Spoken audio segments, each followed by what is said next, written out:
with you today. Basic motor control. Basic motor control, what I would like to go over, guys, is the difference between contactors and motor starters. We touched on that one before. You guys have sized contactors for the size of a computer device. You will size overload. So this should be a pressure last time you will see that one before you be done with it. In terms of talking about it. Every electrical machine that we have must be controlled. The control can go from a snap switch in a wall jet for small motors into a big magnetic starter, NEMA 8 or NEMA 9 on the wall, into VFDs with speed control and soft start. And if you guys remember when Jerry came here, he talked about soft start and VFDs. If you want to ramp up your motor up and ramp it down and speed control it. Okay, contactors versus motor starters. Different function of fuses and overload. Everybody knows what the fuses are, and you know by now. What fuses we use to short circuit the ground fault. Overload, use them to protect motors from overloading. There's different types of overload relays, explain how they operate.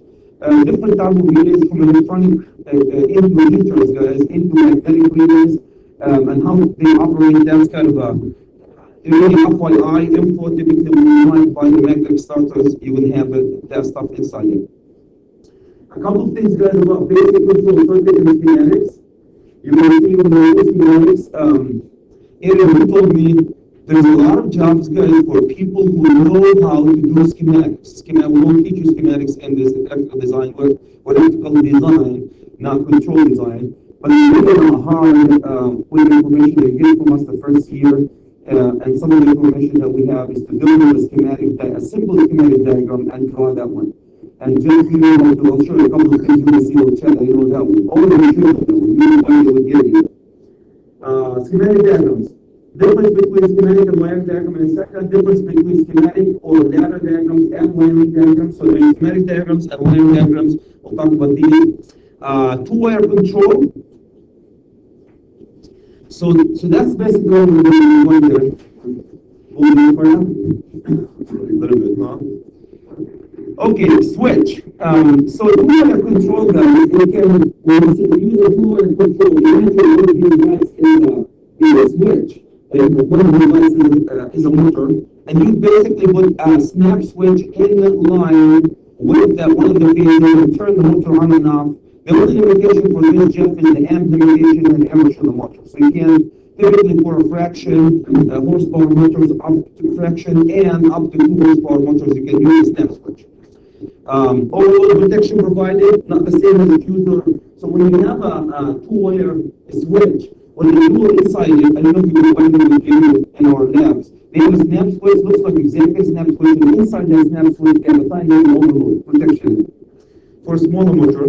Single phase and three phase manual starter with overload protection. Here's what you're looking at, guys.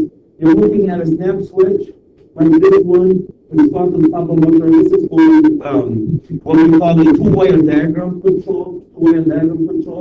So you can use the snap switch to turn on and off the motor. A good example of this, bathroom fan and what? And garbage disposal. Very good example. When would you use a snap switch, guys, for a motor? Use it for up to 2 horsepower motors, typically single phase, fractional horsepower motors. That system will get you there. What's wrong with this picture? I have no control over this. If I will remotely turn on and off this motor, can I have to manually lock and turn this switch on? So that's your snap switch. Then they go for a 3-phase as well as single phase, guys. They go for manual starters. We also have them in Android. When you guys will hear me, if you wear some of these, I don't know if you did or not, but with manual starters, we can bring the hot into a contactor with overload protection and control the single phase or 3-phase motor from this manual starter. And you push the button manually. You turn this contactor on and off. We have tons of them in the lab, and I hope you guys had a chance to wire some of them. The other one, this is another manual starter. Check, my friend, this is, we call it manual because you physically, chemically, will push the button and you close these contacts. The contacts have to be physically, mechanically closed. There is no coil with it. no coil, you don't energize the coil, right? As you push, we don't have it. But as you push the on, you push the on, you actually do the contact. That's another way that we use for a foreman's way of doing control for the vintage motors, manual starters. So the idea is of controlling any motor. When you control a motor, you have to do three things for control in the back of your mind. There, my friend. Number one, start and stop the motor. Number two, reverse the motor if needed. Stop it, reverse it, ramp it up so if it's a big motor so the light does not dim when you start the motor, that's a big deal. Ramp it down so the light doesn't go brighter when we turn it off. So we ramp the motor up, we ramp it down before we shut them. We don't shut them instantly. That's called ramping up and ramping down, soft start. Start the motor, soft start the motor, reverse the motor, and ultimately what we need to do is speed control the motor. Okay, magnetic contactors versus starters. Magnetic contactors have electrical solenoid, a little coil that closes a set of contacts when the coil is energized. You see the diagram. The only difference between the magnetic starter and the magnetic contactor and the motor starter, if you put a contactor and add an overload to it, you put a contactor and an overload to it, they call it a magnetic starter. And you can see the fusion and use, as a matter of fact, designed and sized, overload, disconnect, and a fuse with your French chairs as well as a contactor. Combination starter, when you have a disconnect, you have that disconnect here, my friend. Here's a disconnect, you have a magnetic starter, and only one big fat box, they call it a combination starter. Typically we have, minimize that one.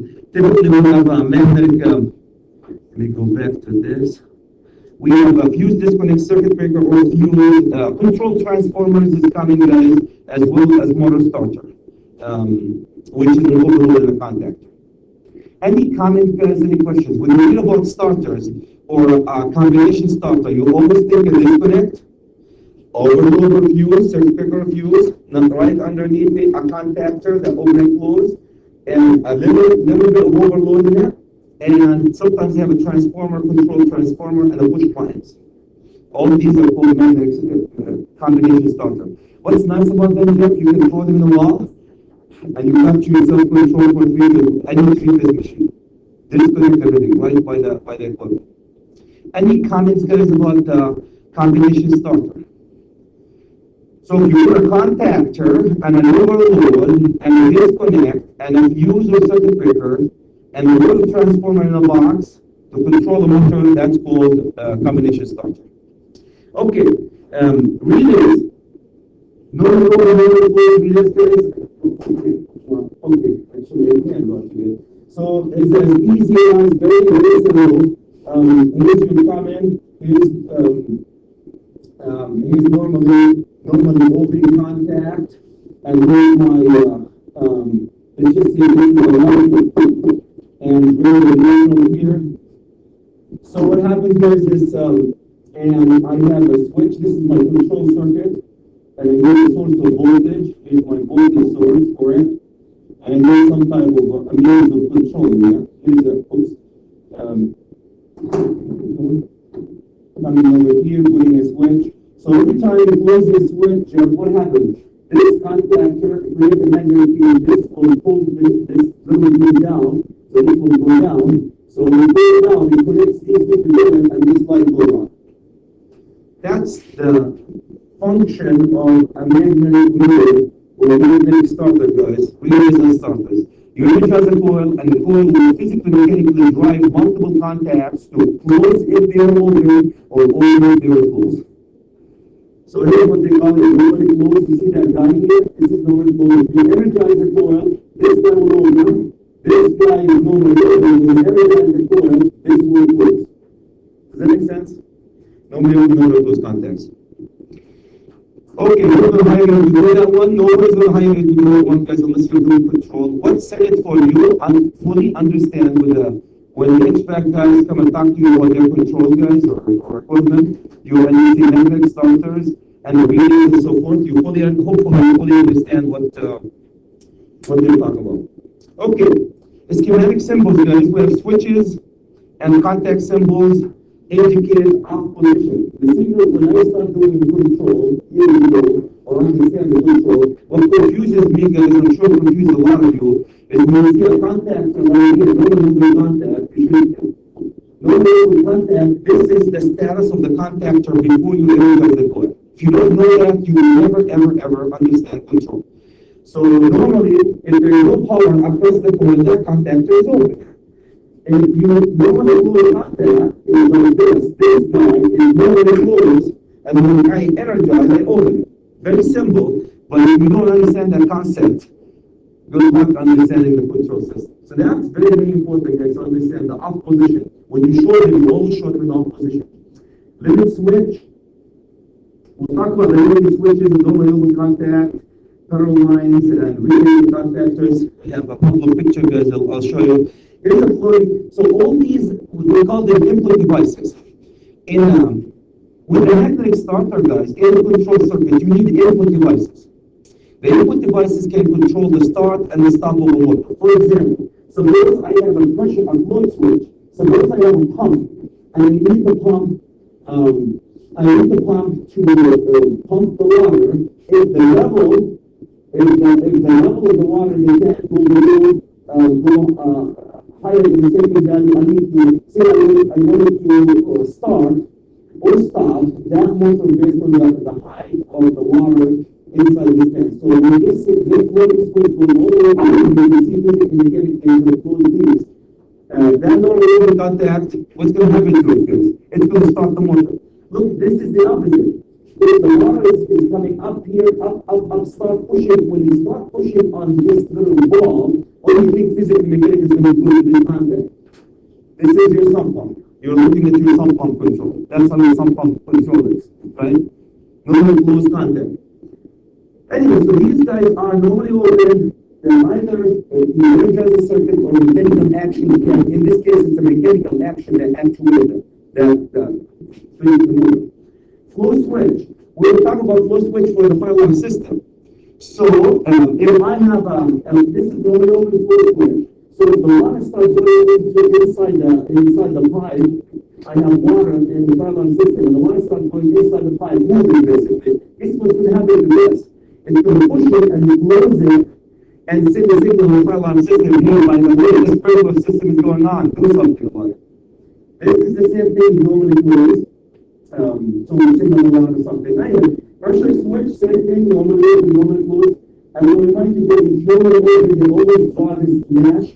We normally close the always go at the top. Always. That's kind of the standard, industry standard. For pressure switch, trigger switch, the same thing. Normally closed location. Gentlemen, I know people who make a lot of money putting these devices and looking at the schematics as a designers or control people do.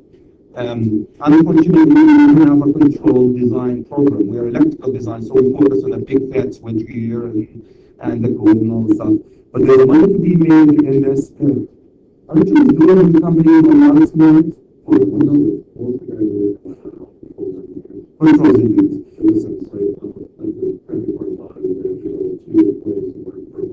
Absolutely. But they have good money though. They have good money. So there's something to be said about it. You guys are electrical designers, you go from, but they know nothing about Revit and CAD. It's a whole different animal. Why do we throw this at you? Jeff, not to make you a control. I would love to make all of you a control, but we need to put you another year to make you really control engineer, control designer. This is to make you a better electrical designer.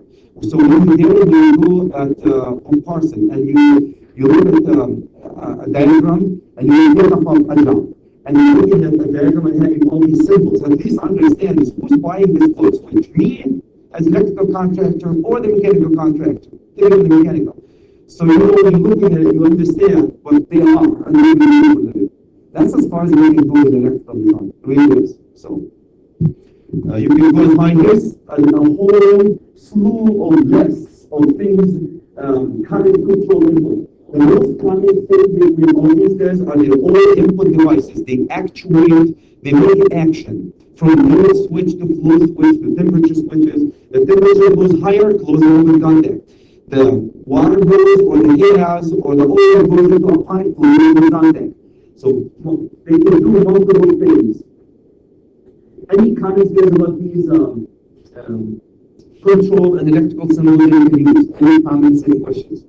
So for us would be at this time for FYI only. Overload, relays. Motors are very expensive. If you have a 500 horsepower motor, and you think you will magnet starter here without you lost your job. If you're at a company, guys, 500 horsepower motor. So the smarter than Chad decided we're going to depend on people's motor motors, so we have to have an overload. So your motor is sucking 100 amps. If it sucks more than 115 trip, if it sucks more than 125 trip, based on the service factor, like you guys have done, and temperature-wise. Why? Because motors, they make motors, they use magnetic wire with insulation they can't even see, and they put them so close to each other, so they're so sensitive to current. You increase the current, they start heating up and they burn, electrical motors. So protect the water from overloading. What's overloading? A saw that's supposed to cut by 2 by 4 and then slamming against concrete and keep pushing it. That's overloading, right? An elevator that's supposed to handle 10 people and we put 25 people in it. Overloading it. Circuit breakers wouldn't even see it, guys. A fuse wouldn't see it before the fire starts coming out. So overloading, take care of that one. So disconnect power to the motor starter. So what do you do? If you able the motor, you disconnect the motor. Current sensing section can be okay. There are 3 types of these. One type is a coil, a little coil, and when the current goes through that little coil, if it's higher than a predetermined value, it will create a magnetic force that physically, mechanically just pulls the contacts open and shut down the contact. That's one. The other one is electronic gas. What they do is they have a CT, a current transformer, CT, sensing the current that's going right here. Again, you never seen CT, current transformer, sensing the current that's going through this wire. If you go higher than predetermined value, typically between 150 and 1.5% to 125. Higher than that, depending on the service factor and temperature. What do you do? Trip. That's trip. That's your electronic. The last one is thermal. The thermal is they have a heater. And as the current goes through the heater, it's a predetermined piece of wire that heats up. When it heats up, depending on the technology that you have, either it bends because it's flexible material, it bends high enough that it ties mechanically to 2 contacts, where as it bends, it opens these 2 contacts. Or there's one that as it melts, it opens 2 contacts, depending on the technology. So you can use heat to melt things or deform a similar material to bend to get you the action. The whole idea, right, is you have a contact like this, you have a contact, you have a normally contact like this, and you need to be able to, this is normally closed contact, and the action should open this contact, always. Overloaded contacts are normally closed contacts. Not normally. So that's the 3 technologies that we have for overload. Can we have thumbs up, Chad? Yes, no, good. Okay, I know it's Friday. Okay, so here's your current heater, Jeff. So your current, this motor is sucking 100 amp. All of a sudden, you're pulling 150 out of it. Guess what's going to happen? When you're pulling 150, this coil, can you see that coil? It creates a magnetic force, and that magnetic force physically basically opens these contacts. Bam, bam, 1 and 2 contacts. Now we're overloaded. Now we're done. We're over. Okay, so how does it, this is the magnetic starter, and how does it work? You push the button, maybe it goes, maybe the coil is on. When this on drives these shots, now the motor is in the condition. Say you have 100 amp, you're holding 100 amp. This bam, bam, bam shot, everything is cool. You do 150, magnetic force created, you really push these contacts over, you shut down your motor before the smoke starts coming out of the windings. Who cares? You kept your job. Right? Any comments, guys? Any questions about the coil? Can you see that little coil? That little coil that they use? That's basically the thing. Okay, electronics. The donuts, guys, or the transformer, the same motor that's supposed to be one motor that's supposed to be 100 amp, right? I'm pulling 150 out of that. When you pull 150, guys, it's in the signal here. It translates this one into, let's just say it's set to 5 amps. Single signal, and there's a solid state interface here that can go with a negative force and voltage or open this solid if it's a solid state, electronically open this transistor basically. Create current, limit current, get into electronic circuit. This could be a transistor contact. Open this transistor, and now you deenergize the circuit. Same thing, same concept, measuring the current. Any comments, any questions? These are, guys, very common when your motor is becoming in the hundreds of horsepower. Electronic circuit, electronic overload. Okay, the heaters, I have a couple of pictures about heaters. The heaters, they just melt and open, mechanically, physically open the contacts. Okay, we got that one, All right, so we got that. Okay, three-phase motors. When you have a three-phase motor test for overload, you can have three single-phase overload, or you can have three separate heaters, one in every phase, or only one set of overload. So for three-phase, you have two options: either three single-phase in one in each phase, or one that actuate that turns one in every phase, but the contactor is over the same contact.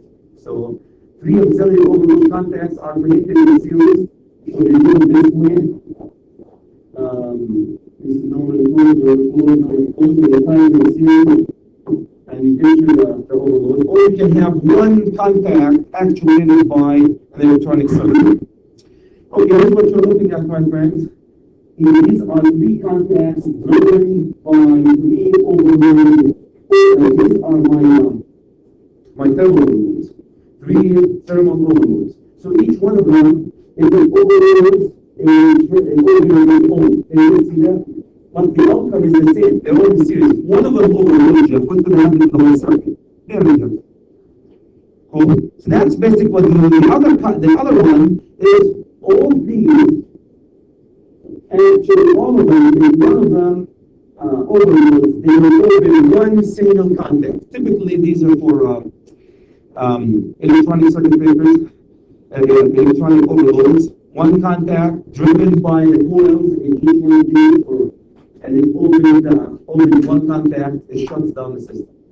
Any comments, guys? Any questions about the overload? The most important thing about the overload, you must have an overload in every phase. You must have an overload in every phase. Now, what the overload drives is up to you. You could drive one contact or multiple contacts. It really doesn't matter. But you have to have one in every. These are the ones that will drive this. Each one of them will drive the same contact or separate contacts. Really doesn't matter. But they have to be in every phase. They have to be in every phase. Any comments, guys? Any questions, my friends? Comments, questions with that? Straightforward. Schematic diagrams. There is something called schematic and wiring diagrams. The schematic diagram shows components in their electrical sequence without any regard to the physical location. That's very, very important. When you have a schematic, it doesn't matter. They'll show you one contacts at the top and one coil way at the bottom, and physically these two guys are tied together in the same box. So they care about the sequence of operation, not the physical location of the equipment. You're going to see in a second. Wiring diagram, though, shows a pictorial representation of the components with connected wires. And wiring diagram, when you say you're going to go by the schematic starter, and you're looking for coil 1 and 2, you need to know which boxes coil 1 and 2 is, right? So that's wiring diagram becomes a sugar box, and it's going to contact 1, 2 inside this box. Now I know how to grab my tools, go tie the two wires across 1 and 2. So that's it. You don't care about how it works, you just go tie, point, wiring. That's why wiring diagram. Versus schematic diagrams, if you look at schematic diagrams, guys, it's very hard to learn. Schematic diagram is supposed to tell you how the system works, right? You push this button, you activate this, this will turn on, and so forth. Okay, here's one example. You're looking at a schematic diagram at the bottom. And schematic diagram, so you can see that you have to, you can see that you have a transformer here. You have to grab the transformer.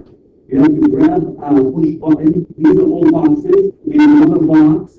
All these are separate boxes. And Android is going to go grab his wires from the source here and start wiring between these devices. Versus at the top, we're really, look how we put all these together. We're only interested in how the system works. So push is fine, energize this board, predict this, bam, bam, bam, open, you have an overload condition, a situation here, and open this, and the system there does. Any comments guys about wiring? Being a master electrician, wiring I love it. You give it to me, I can go wire any component, point to point. To understand how the system works, though, you're using the schematic, right? So that's basically your schematic versus wiring diagram. Any comments, guys? Any questions? When we read schematic diagrams, we have a chapter, Andrew, my friend, and Adam. One chapter is going to talk about PLCs. A little bit about PLCs, and we have actually two chapters talking about PLCs, programming, and so forth. And PLCs start with schematic, top to bottom. So when you read these diagrams, guys, the schematic diagrams, you read them exactly like you read in English anyway. You start from left to right, top to bottom, left to right, top to bottom. Electrical components are shown always in the energized off position. When you see a contactor like this, in the diagram, this means that contactor has not been energized. When you energize it, it will close. Schematic should be read again, like a book in English, of course. You have to read from left to right, not right to left. From left to right, top to bottom. Left to right, top to bottom. Right? You start from the left to the right, top to bottom. That's how you read it. Contacts that contain the same letters actuate the same contacts. Take this. I have a coil. And this one is 101, coil 101 right in here in this schematic diagram. And all the way down here, I have a contact, you already those contacts right on the top of the 101, tied to another coil 103, and going here. So which one drives this contact? Coil 101 drives 101 contact. Then the reason why I'm laughing, I know you guys want to finish your lighting. You will finish your lighting. Don't worry about that. Where's your lighting? Because when you start learning about this, it will mean words. What's with these symbols? Why is this? What drives this one? If you don't understand that symbol, every time you see a number next to a contact, that directly related to the coil that drives it. Directly related to the coil that drives it. So when I energize this contact guy, this guy is going to change his status from closed, normally closed, into normally not open. Normally done. Any comments guys about reading schematics? Reading schematics. So that's my contacts. Okay, when the circuit is connected to a coil, the coil always, Jeff, you know that, and Gary probably, and all of you, Jamie, you guys measuring something with Gary. Every rung, this one must always have a loop, must have always a coil. What happens, take this, what happens if I take a contact here, and another contact here, and a third contact here, put them together like this? What happens when this contact closes? Dead short. You have a dead short. Every rung must have a coil or a line or a loop. That's another way when you design a control system. You start with that rung of the ladder. It has to end up with a coil. You have to have a coil or a line, a loop, some type of loop. Otherwise, you can fix everything short. So that's what this is. Completed to a coil, and coil will be energized when all the contacts controlled by the coil will change position. And anything that normally open when you energize will close, and all the normally closed, what do they do? Will open. If you don't understand this concept, you're good, my friend, here. Okay, so here's a schematic. You close one was on the close that one, you energize that thing here. Shut that one, bam, bam, bam, your motor is up and running. Your motor is up and running. If you can understand that, guys, if you don't understand this one, please let me send you back to third floor to wire fusion. This is basic, really basic. This is as basic as you can get. We teach this one just for the journals and master test. They're giving you the system in Minnesota. You've got to understand, this is not soft start, no electronics, so they're very as simple as you can get in terms of motor control. You take a motor from 600 volts here, you transfer it to 120 volts here into the control circuit, and it gives you a power circuit. So the motor is running at 600 volt, and the control circuit is 120. The motor could be 480, 280, and typically the control circuit is 120, 240. So typically they're 120, 240. Two different voltages, one for the control, one for the power. Okay, so that's what this is. Reverse control, forward reverse. As I said, when you have a magnetic starter, guys, you need to be able to start, stop, reverse. That's basic function. Air handling or an exhaust fan. I need to be able to exhaust air out and sometimes bring air in, right? Sometimes. So you have to be able to exhaust in and out. How do you reverse a three-phase motor? And then remember, you flip one, change any two phases. That's it. You change any two phases of the stator. So any two stator leads will be changed. You have to have an error lock because if you change the phases before you open, you contact them, you will create a dead short between phase A and phase C. So you have to first order one point when you change it. So we have some mechanical and electrical analog. I think we have very good. I want to pay attention, guys, the electrical analog. Can you see that? This is my electrical analog, and typically they have a mechanical analog also that take these two together on mechanical analog. So there, my friend, when you push the forward, you physically mechanically open the reverse. Okay, so if I start I will go over with my motor, push this forward, this will energize, this contact will close, bam, bam, bam, my motor is going forward. And at the same time, this is open. If I will go reverse, guys, I will close this one, so this will open, close this one, this will energize, this will open this one, I will not going forward. We take this one reverse, this will open, all open, and this baby, bam, bam, bam, you get yourself into the reverse function. Any comment, any question guys about forwarding or reversing a three-phase motor? Did I? They go to the reverse? Reverse, reverse. Oh, yeah, I mean like the context. But you know what I mean? The F drives, the F's here, the F's, oops, you don't want that one. The F's, sorry, huh? So the up moves forward and on is reverse. Thank you. Okay, so that's my forward reverse. The last thing is I have here before I'll show you a couple of other pictures and let you go. As HVAC equipment. HVAC equipment, this is a control circuit for an HVAC equipment. Your compressor, you will put this bit here that you're looking at right in here. This is your condenser fan outdoor. This is your compressor. So, who am I going to take on? Jeff, you have your house, right? You have your house? You have here, central air. Okay, when you have central air, you have a unit say outdoor. Inside the outdoor unit, you have a condenser, a fan, remember that fan blowing air, and a condenser, right? The compressor. The regulators are inside the furnace, and the blower are inside the furnace. We'll just talk about the outside part of it. Here's the control circuit is. If you thought the most important thing was if you call for cool, the thermostat will close it. When you close it, first it will wait until the condenser fan starts. So the condenser fan, you can see that coil.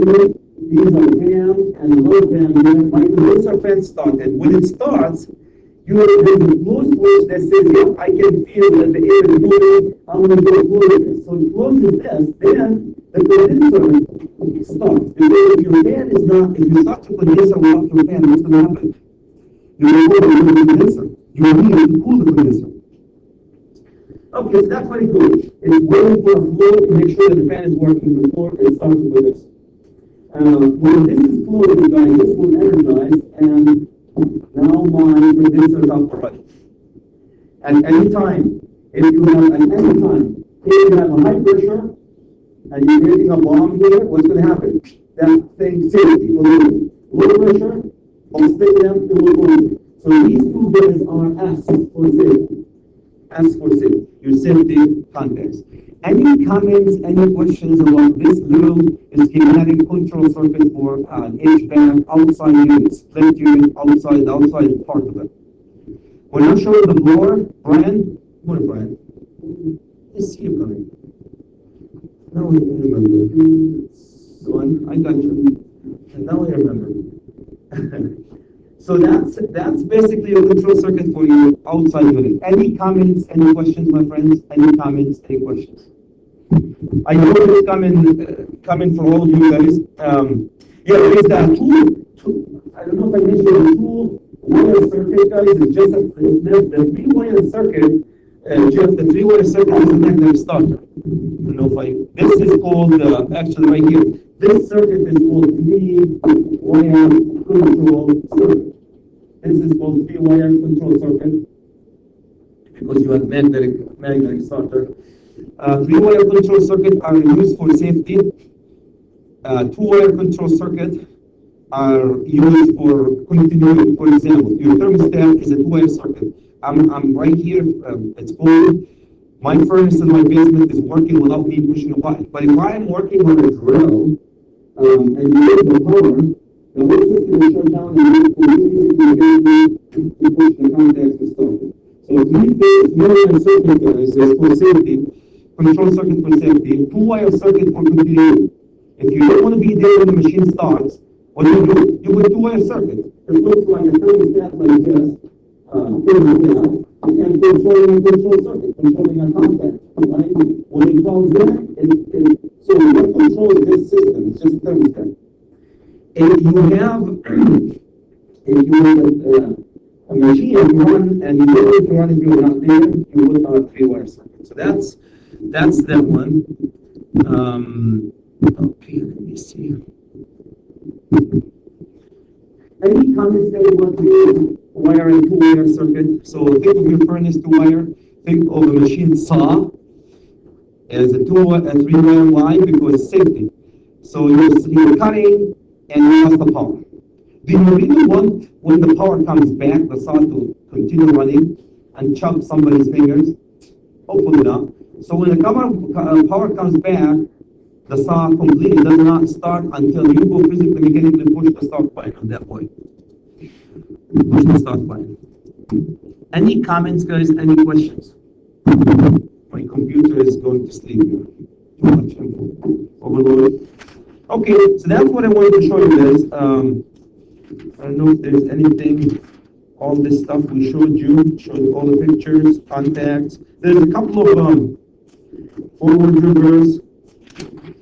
So very simple chapter. Do me a favor, Andrew, my friend and Adam. Please read it, guys. We will make you a better design. Very simple, very straightforward. If you want to be a control engineer, you might have to pick a couple of other chapters. So that's all I have. Any comments, any questions? What I have for you guys the rest of the day, I would like to make sure that you print your lights wherever you are, upper and lower, and I will be here to help you. Next week, guys, just FYI, we don't have a field trip. We only have one speaker, so I will focus on, I'm going to redline all this stuff for you. I don't think you guys have time to work on your riser today. Are you behind because of the riser? Anybody? I looked at the riser power. You're there. Everybody's there. The only thing, I have a few comments I will do. The low voltage, I need to modify a few things. But other than that, Jamie, we're just going to finish the lighting this week. Cool? And I'll be around to help you. Thank you, guys.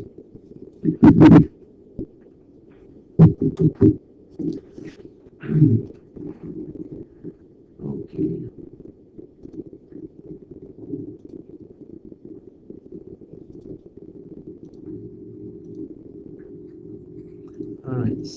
have it to you.